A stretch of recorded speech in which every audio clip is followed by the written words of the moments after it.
Hello students, welcome to T-SAT. ఇవాళ మనం November 2025కు సంబంధించిన ఇంపార్టెంట్ డేస్ గురించి తెలుసుకుందాం. అందులో మొదటిది వచ్చేసరికి నవంబర్ 1వ తేదీని మనం ప్రపంచ శాకాహార దినోత్సవంగా జరుపుకుంటాం.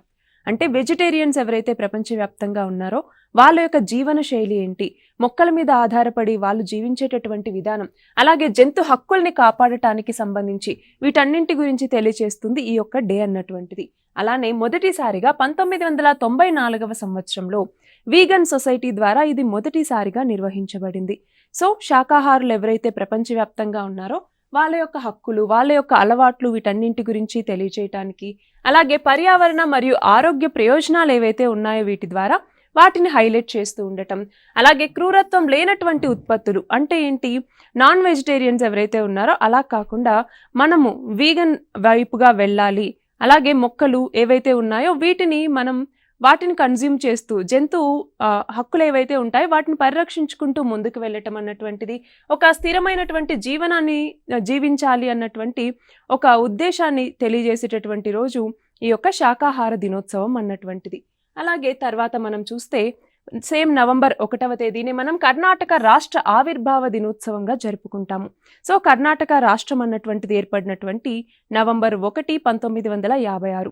దానిని మనం కర్ణాటక రాష్ట్ర ఆవిర్భావ దినోత్సవంగా జరుపుకుంటాం. దీన్ని రాజ్యోత్సవం అని కూడా పిలుస్తూ ఉంటాము. సో మన భారతదేశంలో రాష్ట్రాల యొక్క పునర్వ్యవస్థీకరణ చట్టం అమల్లోకి వచ్చిన తర్వాత ఏర్పడినటువంటి రాష్ట్రాల్లో కర్ణాటక అన్నటువంటిది కూడా ఒకటి. సో కర్ణాటక రాష్ట్ర కన్నడ మాట్లాడేటటువంటి ప్రాంతాలు ఏవైతే ఉంటాయో, ప్రజలు ఎవరైతే ఉంటారో వాళ్ళందరినీ ఏకం చేస్తూ ఈ కర్ణాటక రాష్ట్రాన్ని ఏర్పాటు చేయటం జరిగింది. మరి ఇక్కడ ఆ రాష్ట్ర జెండా అయినటువంటి ఎరుపు, పసుపు, సో ఈ రాష్ట్ర జెండాను విస్తృతంగా ప్రదర్శించటం కావచ్చు, కార్యక్రమాలని చేపట్టడం కావచ్చు. అట్లానే అక్కడ ఎవరైతే సాధకులు ఉంటారో, ఫర్ ఎగ్జాంపుల్ వివిధ రంగాల్లో ఎవరైతే నిష్ణాతులు ఉంటారో వాళ్ళందరికీ కూడా రాజ్యోత్సవ అవార్డులు అన్నటువంటిది కర్ణాటక ప్రభుత్వం ఇవ్వటం జరుగుతుంది. సో దీని ప్రకారం ₹1,00,000 లేదంటే 10 లక్షల రూపాయల బహుమానం అన్నటువంటిది ఇవ్వటం, అలాగే 20 గ్రాముల వరకు ఉండేటటువంటి ఒక పథకాన్ని ఇవ్వటం, ఇలాంటివన్నీ కూడా చేస్తారనమాట వాళ్ళ యొక్క కాంట్రిబ్యూషన్ని గుర్తించడానికి. నెక్స్ట్ వచ్చేసరికి మనకి నవంబర్ 5 ప్రపంచ సునామీ అవగాహన దినోత్సవం. సో సునామీ, సముద్రపు అలలు ఏవైతే ఉంటాయో వాటికి సంబంధించి అక్కడ ఉన్నటువంటి దేశాలన్నింటికీ కూడా అవేర్నెస్ని కలిగించడం కోసం ప్రపంచ సునామీ అవగాహన దినోత్సవం అనేసి జరుపుకుంటాం. మనం చూస్తే 2004వ సంవత్సరంలో ఏమైంది, ఇండియన్ ఓషన్ రీజియన్లో వచ్చినటువంటి సునామీ దాదాపు 14 దేశాలను ఇంపాక్ట్ చేయటం జరిగింది. 2,30,000 మంది చనిపోయారు. సో అంత పెద్ద సునామీ ఏదైతే వచ్చిందో దాని తర్వాత జరిగినటువంటి విషయాలేంటి, ఎలాంటి మెజర్స్ తీసుకోవటం జరిగింది, అలా సునామీ వచ్చినప్పుడు ఎలాంటి మనం రెస్క్యూ చర్యలు అనేవి చేపట్టాలి, రిహాబిలిటేషన్ అనేది ఎలా ఉండాలి, అలాగే సునామీ ఏదైతే వస్తుందో దాన్ని మనం ప్రివెంట్ చేయలేం, కానీ దాని ముందు దాని వెనుక జరిగేటటువంటి చర్యల్ని మనము కొంతవరకు కూడా తీసుకోవచ్చు. సో దాని మీద అవగాహన కల్పించడం కోసం 2015వ సంవత్సరంలో యునైటెడ్ నేషన్స్ జనరల్ అసెంబ్లీ ద్వారా ఈ రోజు అన్నటువంటి తీసుకురాబడింది. మరి దీని కింద ఏంటి, ముందస్తు హెచ్చరికలు అన్నటువంటివి ఇవ్వటం, అట్లానే విపత్తు ప్రమాద తగ్గింపు చేయటం కోసం కావాల్సినటువంటి చర్యలన్నీ తీసుకోవటం. ఫర్ ఎగ్జాంపుల్ ఓషన్ రీజన్ ఏదైతే ఉంటుందో దాని చుట్టుపక్కల ఉన్నటువంటి కంట్రీస్లో మ్యాపింగ్ అన్నటువంటిది చేయటం. ఫర్ ఎగ్జాంపుల్ ఈ ప్రాంతం అన్నటువంటిది సునామీ ప్రోన్ ఏరియా, సో ఇక్కడ ఇలాంటి ఇన్ఫ్రాస్ట్రక్చర్ అన్నటువంటిది ఉండాలి, సో అలాగా అక్కడ ఉన్నటువంటి ఆ ప్రాంతాల్లో ఉండేటటువంటి వాళ్ళకి ఎడ్యుకేషన్ ఇవ్వటం, ఇవన్నీ కూడా చేయటం జరుగుతుంది. అలాగే చారిత్రకంగా సునామీ నష్టాలు అన్నటువంటివి ఎలా ఉన్నాయి, వాటిని తగ్గించుకోవటానికి ఎలాంటి చర్యలు తీసుకోవచ్చు, సో వీటన్నింటి మీద అవగాహన అన్నటువంటిది ఇస్తుంది ఈ యొక్క రోజు అన్నటువంటిది. నెక్స్ట్ వచ్చేసరికి నవంబర్ 7వ తేదీ జాతీయ క్యాన్సర్ అవగాహన దినోత్సవం. సో ఎస్పెషల్లీ మన భారతదేశానికి సంబంధించి చూసుకుంటే ఈ లైఫ్ స్టైల్ ఏదైతే మారుతూ వస్తుందో దానివల్ల క్యాన్సర్ కేసులు అన్నటువంటివి కూడా పెరుగుతూ ఉన్నాయి. సో అలాంటి క్యాన్సర్ మీద విస్తృతమైనటువంటి అవగాహన కల్పించాలి అన్నట్టుగా నవంబర్ 7వ తేదీని మనము జాతీయ క్యాన్సర్ దినోత్సవంగా జరుపుకుంటూ ఉన్నాము. అందులోనూ మేరీ క్యూరీ ఈమె యొక్క జన్మదిన వార్షికోత్సవానికి సంబంధించి ఈ రోజుని మనం జరుపుకుంటూ ఉన్నాము. సో మనం చూస్తే రేడియో యాక్టివిటీకి సంబంధించి చాలా ఇంపార్టెంట్ రోల్ని ప్లే చేసినటువంటి వ్యక్తి ఈమె, అందుకని చెప్పేసి. అలాగే ముందస్తు గుర్తింపు అంటే ఏంటి, ఇప్పుడు క్యాన్సర్ ఏదైతే ఉందో లాస్ట్ స్టేజెస్లో కాకుండా ఎర్లీగా డిటెక్ట్ చేయగలిగితే ఈ క్యాన్సర్ మరణాలను చాలా వరకు తగ్గించవచ్చు. సో ఆ స్క్రీనింగ్కి సంబంధించి ఎస్పెషల్లీ ఈ డే అన్నటువంటిది అవగాహన కల్పిస్తుంది. అలానే పొగాకు ప్రమాదాల మీద ప్రజలకి అవేర్నెస్ని కలిగించడం. ఎందుకు అంటే టొబాకోను కన్జ్యూమ్ చేయటం వల్ల జరిగేటటువంటి క్యాన్సర్ మరణాలు అన్నటువంటివి ఎక్కువ అవుతూ ఉన్నటువంటి నేపథ్యంలో ఈ పొగాకు కన్జంప్షన్ మీద అవేర్నెస్ని కలిగించడం, అలాగే క్యాన్సర్ సంరక్షణకి సంబంధించి ఎట్లాంటి ప్రాబబిలిటీస్ ఉన్నాయి అన్నట్టుగా తెలియజేయటం, క్యాన్సర్ కేర్ ఇది ఉంది అన్నట్టుగా ప్రజల్లోకి మరింత అవేర్నెస్ని తీసుకెళ్లటం, ఇలాంటివన్నీ చేస్తాయి. సో ఆరోగ్య మంత్రిత్వ శాఖ అన్నటువంటిది ఈ కార్యక్రమాలన్నింటికీ కూడా మద్దతునిస్తుంది. నెక్స్ట్ వచ్చేసరికి నవంబర్ 9వ తేదీ జాతీయ న్యాయ సేవల దినోత్సవం. అంటే ఏంటి? లీగల్ సర్వీసెస్ అన్నటువంటివి మన దేశంలో ఉండేటటువంటి ప్రతి పౌరునికి అందాలి అన్నటువంటి లక్ష్యంతో ఫ్రీగా ఈ న్యాయ సేవలను అందించాలి అన్నటువంటి అవేర్నెస్ని కలిగించడానికి మనకి జాతీయ న్యాయ సేవల దినోత్సవం అనేసి మనం జరుపుతూ ఉన్నాం. సో 1995 నుంచి దీన్ని అమలు చేస్తూ ఉన్నారు. అయితే మన భారత రాజ్యాంగంలో ఉన్నటువంటి ఆర్టికల్ 39A అన్నటువంటిది ఫ్రీ లీగల్ ఎయిడ్ని అందించాలి ప్రతి ఒక్కళ్ళకి అన్నట్టుగా అడ్వైస్ చేస్తుంది. మరి ఇక్కడ చూస్తే బలహీన వర్గాలు ఎవరైతే ఉన్నారో వీళ్ళు అంత ఎక్కువ మనీ ఖర్చు పెట్టి ఏదైనా అన్యాయం జరిగినప్పుడు మాకు ఎలాంటి మార్గం ఉంది అని తెలుసుకోవటం కష్టమవుతోంది. సో అలాంటి వాళ్ళందరికీ ఉచితంగా న్యాయ సహాయం అందించాలి అన్నటువంటిది ఈ డే మనకి అడ్వకేట్ చేస్తుంది. అలానే లీగల్ సర్వీసెస్ అథారిటీస్ చట్టం 1987 ఏదైతే ఉందో దీని ప్రకారం ఫ్రీగా లీగల్ ఎయిడ్ని అందించడం జరుగుతుంది.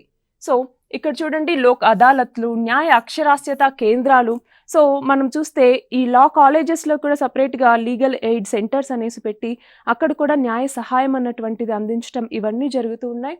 మన రాజ్యాంగంలో న్యాయం పొందేటటువంటి అవకాశాన్ని ఆర్టికల్ 39A ద్వారా ప్రొవైడ్ చేయటం జరిగింది. నెక్స్ట్ వచ్చేసరికి నవంబర్ 11వ తేదీ జాతీయ విద్యా దినోత్సవం, national education day. So education అన్నటువంటిది ప్రతి ఒక్కళ్ళ లైఫ్లో చాలా ఇంపార్టెంట్. సో అది పెద్దవాళ్ళకైనా పిల్లవాళ్ళకైనా. సో అందుకనేసి విద్య మీద మరింత అవగాహన కల్పించాలి అన్నటువంటి లక్ష్యంతో జాతీయ విద్యా దినోత్సవాన్ని నిర్వహిస్తూ ఉన్నారు. మరి మౌలానా అబుల్ కలాం ఆజాద్, ఈయన భారతదేశపు తొలి విద్యాశాఖ మంత్రి. మరి ఈయన యొక్క గౌరవార్థం ఆ రోజుని మనం జాతీయ విద్యా దినోత్సవంగా జరుపుకుంటూ ఉన్నాము. మరి ఇక్కడ చూడండి, ఐఐటీలు అలాగే యూనివర్సిటీ గ్రాంట్స్ కమిషన్స్ కావచ్చు, వీటి యొక్క స్థాపనకి ఈయన ఎంతో కృషి చేయటం జరిగింది. సో దానికి నివాళిగానే మనం ఆ రోజుని జాతీయ విద్యా దినోత్సవంగా జరుపుకుంటూ ఉన్నాము. అక్షరాస్యత మరియు నాణ్యమైనటువంటి విద్య మీద దృష్టి పెట్టడం, ఇవన్నీ కూడా ఆ రోజు అన్నటువంటిది హైలైట్ చేస్తుంది. సో ఇది మాత్రమే కాదు, విద్యకి సంబంధించి మనకి సస్టైనబుల్ డెవలప్మెంట్ గోల్స్ అన్నటువంటి ఉన్నాయి. యునైటెడ్ నేషన్స్ అన్నటువంటిది మొత్తం 17 సుస్థిరాభివృద్ధి లక్ష్యాలని 2030వ సంవత్సరం నాటికి చేరుకోవాలి అన్నట్టుగా నిర్దేశించింది. అందులో నాణ్యమైనటువంటి విద్య అన్నటువంటిది అందరికీ అందాలి అన్నటువంటి ఒక సుస్థిరాభివృద్ధి లక్ష్యం ఉంది. అదే సస్టైనబుల్ డెవలప్మెంట్ గోల్ 4 అన్నటువంటిది. సో ఇది ఏం చెప్తుంది? అందరికీ నాణ్యమైనటువంటి విద్య అన్నటువంటిది అందాలి. సో అది ఏజ్ అన్నటువంటిది పక్కన పెట్టి, క్యాస్ట్, క్రీడ్, అలాగే ఇంకా మిగతా ఏదైనా కానివ్వండి, ఆ బేస్ అన్ని పక్కన పెట్టి అందరికీ విద్య అన్నటువంటిది అందాలి అని నిర్దేశించేటటువంటి సుస్థిరాభివృద్ధి లక్ష్యం ఈ SDG 4 అన్నటువంటిది. నెక్స్ట్ వచ్చేసి మనకి నవంబర్ 12 ప్రపంచ నిమోనియా దినోత్సవం. సో నిమోనియా అన్నటువంటిది లంగ్స్కి సంబంధించినటువంటి డిసీజ్. ఎక్కువగా ఇది బ్యాక్టీరియా వల్ల కలుగుతుంది. స్ట్రెప్టోకోకస్ నిమోనియే అన్నటువంటి బ్యాక్టీరియా వల్ల మనకి నిమోనియా వస్తుంది. బట్ ఓన్లీ బ్యాక్టీరియా వల్ల మాత్రమే వస్తుంది అని చెప్పలేం. వైరస్ వల్ల, ఫంగస్ వల్ల కూడా నిమోనియా అన్నటువంటిది రావడానికి అవకాశాలు అన్నటువంటివి ఉన్నాయి. మరి పిల్లల మరణాలకి ప్రధాన కారణం ఈ నిమోనియా అన్నటువంటిది. సో దీనికి సంబంధించి టీకాలు అన్నటువంటివి ఇప్పించటం, సరైనటువంటి సంరక్షణ చర్యలు అన్నటువంటివి చేపట్టడం, దాని గురించి అవేర్నెస్ని కలిగించాలన్నటువంటి లక్ష్యంతోనే ప్రపంచ నిమోనియా దినోత్సవాన్ని మనం జరుపుకుంటూ ఉన్నాం. చూడండి, యునైటెడ్ నేషన్స్ అలాగే WHO, వరల్డ్ హెల్త్ ఆర్గనైజేషన్, ఇవి రెండు సమన్వయంగా అంటే కలిసి చాలా కార్యక్రమాలను దీనికోసం నిర్వహిస్తూ ఉన్నాయి కూడా. మరి ఇక్కడ చూడండి, వృద్ధులు, శిశువులు, వీళ్ళని కూడా నిమోనియా అన్నటువంటిది ఎక్కువ ప్రభావితం చేస్తూ వస్తుంది. సో ఎక్కడైనా కూడా ఇన్ఫెక్షన్ ఉన్నటువంటి ఏరియాని ముట్టుకున్నప్పుడు, లేదంటే స్నీజింగ్ లాంటివి మనం పీల్చుకున్నప్పుడు, అలాంటి వాటి ద్వారా ఈ నిమోనియా అన్నటువంటిది రావడానికి అవకాశాలు ఉంటాయి. సో స్వచ్ఛమైనటువంటి గాలి పీల్చుకోవటం, పోషకాహారం అన్నటువంటిది తీసుకోవటం, సో ఇలాంటివి చేసినప్పుడు కొంతవరకు దీని తీవ్రతను తగ్గించవచ్చు అన్నటువంటి దానికి అవేర్నెస్ని కలిగించడం కోసం ఈ రోజు అన్నటువంటిది ఉద్దేశించబడింది. నెక్స్ట్ చూడండి, నవంబర్ 13 ప్రపంచ దయా దినోత్సవం, అంటే world kindness day. So kindness అన్నటువంటిది ప్రపంచంలో ఎంత ఇంపార్టెంట్ అనేసి తెలియజేయటం కోసం 1988వ సంవత్సరంలో గ్లోబల్ కైండ్నెస్ మూవ్మెంట్ అన్నటువంటిది జరిగింది. సో దాని ద్వారా ఉద్భవించినటువంటి డేనే ఈ యొక్క ప్రపంచ దయా దినోత్సవం అన్నటువంటిది. సో ఈ రోజున కరుణ మరియు సహానుభూతి ఏదైతే ఉంటుందో దాన్ని ప్రోత్సహించాలి, అలాగే దయ కలిగి ఉండాలి అన్నటువంటి ఒక ఉద్దేశంతో దీన్ని తీసుకొచ్చారు. పాఠశాలల్లో కూడా ఈ బెదిరింపులు ఇవన్నీ ఉండకూడదు, వాటిని నిరోధించాలన్నట్టుగా వివిధ కార్యక్రమాలు అన్నటువంటివి నిర్వహించటం, ర్యాలీస్ అన్నటువంటివి చేయటం, ఇలాంటివన్నీ కూడా చేస్తూ వస్తారు. శాంతియుతంగా ఒక సమాజాన్ని మనం నిర్మించుకోవాలన్నటువంటిది దీని యొక్క ప్రధాన ఉద్దేశం. నెక్స్ట్ చూడండి, నవంబర్ 14 బాలల దినోత్సవం, చిల్డ్రన్స్ డే. మనకి తెలుసు జవహర్ లాల్ నెహ్రూ, ఈయన యొక్క పుట్టినరోజుని మనం చిల్డ్రన్స్ డేగా జరుపుకుంటున్నాం, ఎస్పెషల్లీ ఇండియాలో.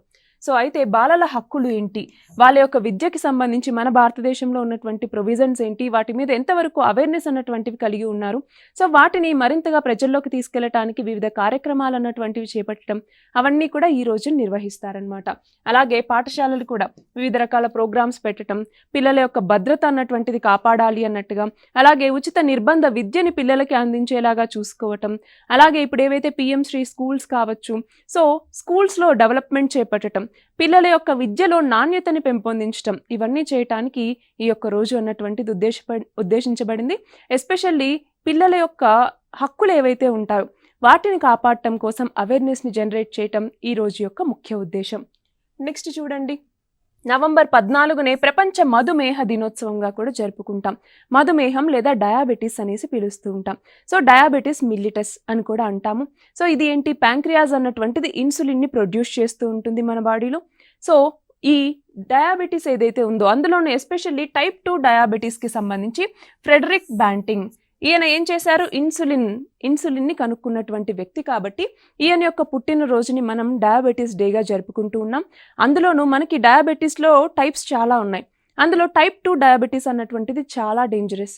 సో టైప్ 2 డయాబెటీస్ ఏంటి అంటే, ఒకటి ప్యాంక్రియాస్ అన్నటువంటిది తగినటువంటి ఇన్సులిన్ని ప్రొడ్యూస్ చేయలేకపోయినా, లేదంటే ఇన్సులిన్ ఏదైతే ప్రొడ్యూస్ అయిందో దాన్ని మన బాడీ సరిగ్గా కన్జ్యూమ్ చేయలేకపోయినా, అప్పుడు ఈ యొక్క లెవెల్స్ అన్నటువంటిది, ఇన్సులిన్ లెవెల్స్ అన్నటువంటివి పడిపోతాయన్నమాట మన బాడీలో. సో దానివల్ల వచ్చేటటువంటిదే టైప్ 2 డయాబెటీస్ అనేసి పిలుస్తాం. ఇది చాలా డేంజరస్. సో దాని మీద మరింత విస్తృతమైనటువంటి అవగాహన కల్పించాలన్నటువంటిది ఈ రోజు యొక్క ముఖ్య ఉద్దేశం. అలాగే ఇన్సులిన్ మరియు గ్లూకోజ్ నియంత్రణకి సంబంధించి ప్రపంచవ్యాప్తంగా కూడా అవేర్నెస్ని కలిగించాలన్నటువంటిది, ఆరోగ్య సంరక్షణ పరీక్షలు అన్నటువంటివి చేపట్టడం, సో ముందుగానే స్క్రీనింగ్ లాంటివి చేసి డయాబెటీస్ ఉంది అనుకుంటే స్టేజెస్ అన్నటువంటివి క్రాస్ అవ్వకుండా చూసుకోవటం లాంటివి ఈ రోజుకి సంబంధించి ఉద్దేశించబడినటువంటివి. నెక్స్ట్ నవంబర్ 16వ తేదీ అంతర్జాతీయ సహన దినోత్సవం, అంటే ఇంటర్నేషనల్ డే ఆఫ్ టాలరెన్స్ అనేసి పిలుస్తాం. టాలరెన్స్ అన్నటువంటిది చాలా ఇంపార్టెంట్. ఎస్పెషల్లీ మన డైవర్సిటీ కలిగినటువంటి మన దేశంలో మిగతా కులాల పట్ల కావచ్చు, మిగతా మతాల పట్ల కావచ్చు, టాలరెన్స్ అన్నటువంటిది ఉండాలి అని అడ్వకేట్ చేసేటటువంటిదే ఈ యొక్క అంతర్జాతీయ సహన దినోత్సవం అన్నటువంటిది.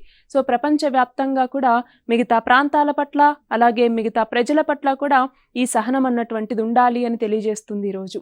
చూడండి, యునెస్కో నేతృత్వంలో దీన్ని నిర్వహిస్తారు. వివక్షత అనేది ఉండకూడదు, ద్వేషపూరితమైనటువంటి నేరాలు ఏవైతే జరుగుతాయో, ఈ ఏదైతే ఎస్పెషల్లీ మనకి సహనం లేకపోవటం వల్ల వాటన్నింటి గురించి అలా ఉండకూడదు అని అడ్వకేట్ చేసేటటువంటి రోజు ఇది. అలాగే ఇక్కడ చూస్తే బహుళ సాంస్కృతికత, అలాగే సంభాషణలు అన్నటువంటివి ఉంటాయి. ఎస్పెషల్లీ మన భారతదేశం అన్నటువంటిది చాలా డైవర్సిటీ కలిగి ఉంది. అలా ప్రపంచంలోనూ ఎంతో డైవర్సిటీ ఉంది. సో ఆ డైవర్సిటీని రెస్పెక్ట్ చేసుకుంటూ వాళ్ళకి తగినటువంటి గౌరవం ఇవ్వాలి అన్నటువంటిది ఈ రోజు యొక్క ముఖ్య ఉద్దేశం.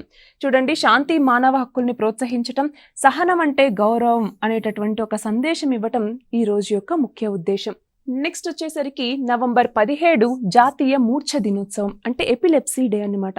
సో ఎప్పుడైతే మన బ్రెయిన్ అన్నటువంటిది ఎక్కువ ఎలక్ట్రిసిటీని ప్రొడ్యూస్ చేస్తుందో కావాల్సిన దానికన్నా, అలాంటి టైంలో వచ్చేటటువంటిదే ఈ ఎపిలెప్సీ అన్నటువంటిది. సో మూర్ఛ అన్నటువంటిది వస్తుంది, సడన్గా పడిపోవటం, ఇలాంటివన్నీ జరుగుతూ ఉంటాయి. సో అలాంటి వ్యక్తులు ఎవరైతే ఉంటారో వాళ్ళ పట్ల సహనం అన్నటువంటిది ఉండాలి, సానుభూతి అన్నటువంటిది ఉండాలి, వాళ్ళ యొక్క సిచ్యువేషన్ని తెలుసుకోగలగాలి అన్నట్టుగా దాని మీద అవేర్నెస్ని కలిగించడం ఈ రోజు యొక్క ముఖ్య ఉద్దేశం. సో వాళ్ళ పట్ల ఉండేటటువంటి ఆ ట్యాబు ఏదైతే ఉంటుందో, ఆ అపోహలు ఏవైతే ఉంటాయో వాటన్నింటినీ తొలగించి అవేర్నెస్ని క్రియేట్ చేయాలి అన్నటువంటిది. మరి ఇక్కడ చూడండి, వాళ్ళకి సంబంధించి ప్రథమ చికిత్స అన్నటువంటిది ఎలా చేయాలి అన్నట్టుగా ప్రజల్లో అవగాహనను కల్పించటం, సరసమైనటువంటి చికిత్సని ప్రమోట్ చేయటం, అంటే తక్కువ ధరలో అందరికీ అఫోర్డబుల్గా చికిత్సని అందించేలాగా చూడటం, నాడీ సంబంధిత ఆరోగ్యం మీద దృష్టి పెట్టేలాగా అవేర్నెస్ని కల్పించటం, అవన్నీ ఈ రోజు యొక్క ముఖ్య ఉద్దేశాలు. నెక్స్ట్ చూడండి, నవంబర్ 17 అంతర్జాతీయ విద్యార్థుల దినోత్సవం, ఇంటర్నేషనల్ స్టూడెంట్స్ డే. మరి ఇక్కడ మనం చూస్తే విద్యార్థి యొక్క కార్యకలాపాలని గుర్తు చేయటం, వాళ్ళ యొక్క రోల్ ఏంటి మన భారతదేశ భవిష్యత్తుకి, ఎస్పెషల్లీ ప్రపంచవ్యాప్తంగా కూడా విద్యార్థుల యొక్క రోల్ ఏంటి, అలాగే మన భారతదేశంలో విద్యార్థుల యొక్క రోల్ ఏంటి, వీటన్నిటిని హైలైట్ చేస్తుంది ఈ యొక్క డే అన్నటువంటిది. సో విద్యార్థుల యొక్క హక్కులు, వాళ్ళ యొక్క స్వేచ్ఛలు, వాళ్ళ యొక్క సహకారం, ఇవన్నీ కూడా ఇక్కడ హైలైట్ చేయబడ్డాయి. అలాగే విద్యలో సమానత్వం అన్నటువంటిది ఉండాలి. సో ఆ సమానత్వాన్ని హైలైట్ చేయటం జరుగుతుంది. అలాగే విశ్వవిద్యాలయాలు వివిధ రకాల కార్యక్రమాలని ఇద్దరికీ కూడా ఈక్వాలిటీ అన్నటువంటిది ఉండాలి, విద్యలో అందరూ సమానమే అన్నట్టుగా తెలియజేయటం లాంటి చాలా ప్రోగ్రామ్స్ అన్నటువంటివి కండక్ట్ చేయటం జరుగుతుంది. నెక్స్ట్ చూడండి, నవంబర్ 20వ తేదీని మనం ప్రపంచ బాలల దినోత్సవంగా జరుపుకుంటాం. సో ప్రపంచవ్యాప్తంగా ఉండేటటువంటి చిల్డ్రన్స్ ఎవరైతే ఉంటారో వాళ్ళ యొక్క కాంట్రిబ్యూషన్స్, అలాగే వాళ్ళ యొక్క హక్కులు, వీటన్నింటినీ కాపాడటం దీని యొక్క ముఖ్య ఉద్దేశం. సో ఐక్యరాజ్య సమితి ఆమోదించినటువంటి convention on the rights of child 1989 దీని ప్రకారం ఈ రోజు అన్నటువంటి తీసుకురాబడింది. దీని ప్రకారం బాలల హక్కుల్ని పరిరక్షించడం, వాళ్ళ యొక్క విద్య, వాళ్ళ యొక్క భద్రత, వాళ్ళ యొక్క సమానత్వం, వీటన్నింటి మీద దృష్టి పెట్టడం జరుగుతుంది. అలాగే యునిసెఫ్ అంటే ఏంటి, United nations international children emergency fund అని కూడా పిలుస్తూ ఉంటాం. సో ఈ యునిసెఫ్ నేతృత్వంలో ప్రపంచవ్యాప్తంగా కూడా దీన్ని నిర్వహించడం జరుగుతుంది. పిల్లల యొక్క భాగస్వామ్యాన్ని హైలైట్ చేస్తుంది ఈ యొక్క రోజు అన్నటువంటిది. నెక్స్ట్ చూడండి, నవంబర్ 21 ప్రపంచ మత్స్యకార దినోత్సవం, ఫిషరీస్ డేకి సంబంధించి. సో ఇప్పుడు ప్రపంచంలో ఫిషరీస్ అన్నటువంటిది ఎంత ఇంపార్టెంట్ రోల్ని ప్లే చేస్తున్నాయని తెలియజేయటం ఈ రోజు యొక్క ముఖ్య ఉద్దేశం. ఇక్కడ చూస్తే సముద్ర సంరక్షణ అన్నటువంటిది ఇంపార్టెంట్. ఎందుకని, ఒకవైపు లైవ్లీహుడ్ని కాపాడుకుంటూనే సముద్రాల యొక్క పరిరక్షణ అన్నటువంటిది కూడా చేయాల్సిన అవసరం ఉంది, ఎస్పెషల్లీ క్లైమేట్ చేంజ్ ఇవన్నీ జరుగుతున్నటువంటి ఈ తరుణంలో. అలాగే ఆర్థిక వ్యవస్థకి ఈ మత్స్య సంపద అన్నటువంటిది ఎంత ఇంపార్టెంట్ అని తెలియజేయటానికి, అంటే ఒక దేశ ఎకానమీలో ఎస్పెషల్లీ ఎవరికైతే కోస్టల్ లైన్ అన్నటువంటిది ఉంటుందో ఆ దేశాల యొక్క ఎకానమీలో ఫిషరీస్ అన్నటువంటిది చాలా ఇంపార్టెంట్ రోల్ని ప్లే చేస్తుంది. సో దాన్ని హైలైట్ చేస్తుంది ఈ డే అన్నటువంటిది.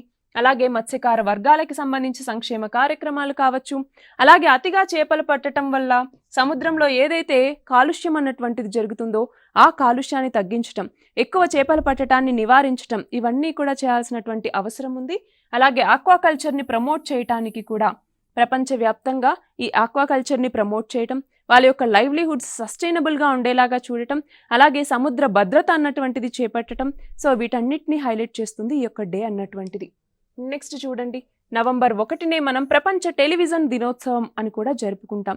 సో టెలివిజన్ అన్నటువంటిది ప్రపంచం ఎవాల్వ్ అవుతున్నటువంటి కొద్దీ ఎలాంటి రోల్ని ప్లే చేస్తుంది అన్నటువంటిది తెలియజేయటం ఈ రోజు యొక్క ముఖ్య ఉద్దేశం. సో కమ్యూనికేషన్లో టీవీ యొక్క పాత్ర ఏంటి, మనం చూస్తే 1996లో యునైటెడ్ నేషన్స్ అన్నటువంటిది దీన్ని తీసుకురావటం జరిగింది. దీని ప్రకారం ఏదైతే టెలివిజన్ అన్నటువంటిది, ఇప్పుడు టెలివిజన్ ఎమర్జ్ అయినప్పటి నుంచి ఇప్పటి వరకు ఆ మధ్యలో జరిగినటువంటి ఫేజెస్ ఏంటి, ఆ మధ్యలో ఉన్నటువంటి కాన్ఫ్లిక్ట్స్ కావచ్చు, మధ్యలో వచ్చినటువంటి చేంజెస్ కావచ్చు, వాటిని టెలివిజన్ ద్వారా ప్రపంచానికి ఎలా తెలియజేయటం జరిగింది, దాని ప్రాముఖ్యతని తెలియజేయటం దీని యొక్క ముఖ్య ఉద్దేశం. సో అనలాగ్ నుంచి డిజిటల్ వరకు ఎలా పరిణామం చెందింది, ప్రపంచంలో శాంతి భద్రతలకి సంబంధించి కావచ్చు, ఏవైనా ఘర్షణలు జరిగినప్పుడు కావచ్చు, లేదా ఏదైనా కొత్త విషయాలు జరిగినప్పుడు కావచ్చు, వాటిని ప్రపంచం ఎలా తెలుసుకోగలిగింది అన్నటువంటి అవేర్నెస్ని జనరేట్ చేయటం దీని యొక్క ముఖ్య ఉద్దేశం. నెక్స్ట్ చూడండి, నవంబర్ 25 మహిళల మీద హింసను నిర్మూలించటం కోసం ఉద్దేశించబడినటువంటి ఒక అంతర్జాతీయ దినోత్సవం ఇది. మరి దీనిని 16 రోజుల పాటు చేయటం జరుగుతుంది. మనం చూస్తే నవంబర్ 25 నుంచి డిసెంబర్ 10వ తేదీ వరకు మొత్తం 16 రోజుల పాటు ఈ ఉద్యమాన్ని చేస్తూ వస్తారు. సో దీంట్లో ఏంటి అంటే, ప్రపంచవ్యాప్తంగా మహిళల మీద హింస అన్నటువంటిది తగ్గాలి, దాని మీద అవేర్నెస్ని జనరేట్ చేయటం. సో ఆరెంజ్ ది వరల్డ్ అన్నటువంటి ప్రచారాన్ని చేయటం జరుగుతుంది. ఇక్కడ ఆరెంజ్ కలర్ ఏదైతే ఉందో అది మహిళల మీద హింసని తగ్గించడం కోసం orange colour banners, orange colour dresses ఇలాంటివన్నీ వేసుకొని ప్రచారాన్ని ఇక్కడ చేయటం జరుగుతుంది. మరి ఇక్కడ చూడండి, గృహహింస, వేధింపులు ఏవైతే ఉన్నాయో వాటిని తగ్గించాలి, అలాగే మహిళల యొక్క భద్రత కావాలి, అలాగే మహిళలకి న్యాయం పొందేటటువంటి హక్కు అన్నటువంటిది ఉండాలి. సో వీటన్నిటిని అడ్వకేట్ చేస్తూ ఈ రోజుని మనం జరుపుకుంటూ ఉన్నాము. సో యునైటెడ్ నేషన్స్ మహిళలతో ప్రపంచ కవాతులు అన్నటువంటివి నిర్వహించటం, వివిధ కార్యక్రమాలు చేపట్టడం, ఇలాంటివన్నీ కూడా చేస్తుంది. నెక్స్ట్ చూడండి, నవంబర్ 26 రాజ్యాంగ దినోత్సవం. మన భారత రాజ్యాంగాన్ని మనం స్వీకరించినటువంటి రోజు నవంబర్ 26, అమల్లోకి వచ్చింది మాత్రం జనవరి 26 నుంచి. సో ఇలా మన రాజ్యాంగాన్ని మనము స్వీకరించినటువంటి రోజుని మనము రాజ్యాంగ దినోత్సవంగా జరుపుకుంటూ ఉన్నాము. అయితే మన రాజ్యాంగాన్ని రచించటంలో డాక్టర్ బిఆర్ అంబేద్కర్ యొక్క పాత్ర ఏంటి అన్నటువంటిది హైలైట్ చేస్తుంది. అంతేకాదు మన రాజ్యాంగ రచనకి సంబంధించి ఎవరైతే ప్రోత్సాహాన్ని అందించారో వాళ్ళ యొక్క కాంట్రిబ్యూషన్స్ అన్నింటినీ గుర్తు తెచ్చుకోవటానికి ఈ రోజు అన్నటువంటిది ఉద్దేశించబడింది. అలానే పౌరసత్వ హక్కులు, విలువలు, అలాగే మన రాజ్యాంగంలో ఏవైతే విలువలు అన్నటువంటి ఉన్నాయో వాటన్నింటినీ అడ్వకేట్ చేస్తుంది. అలాగే దేశవ్యాప్తంగా ప్రవేశిక అంటే ఏంటి, మనకి ఈ యొక్క రాజ్యాంగ ప్రవేశిక ప్రియాంబుల్ అనేసి పిలుస్తూ ఉంటాం. ఆ ప్రవేశిక ఏం చెప్తుంది, we the people of India అని స్టార్ట్ చేస్తున్నటువంటి మన రాజ్యాంగ పీఠిక ద్వారా మనం ఏం నేర్చుకుంటున్నాం, మన రాజ్యాంగంలో ఏమేం విలువలు అన్నటువంటి ఉన్నాయి, వీటన్నింటినీ తెలియజేయటం కోసం ఈ రోజు అన్నటువంటిది ఉద్దేశించబడింది. అలాగే రాజ్యాంగ అక్షరాస్యత అంటే కాన్స్టిట్యూషనల్ లిటరసీని ప్రోత్సహించేటటువంటి రోజు ఈ యొక్క రాజ్యాంగ దినోత్సవం అన్నటువంటిది. ఇవి నవంబర్ 2025కి సంబంధించినటువంటి ఇంపార్టెంట్ డేస్ మరియు వాటి యొక్క ప్రాముఖ్యత గురించి. All the very best.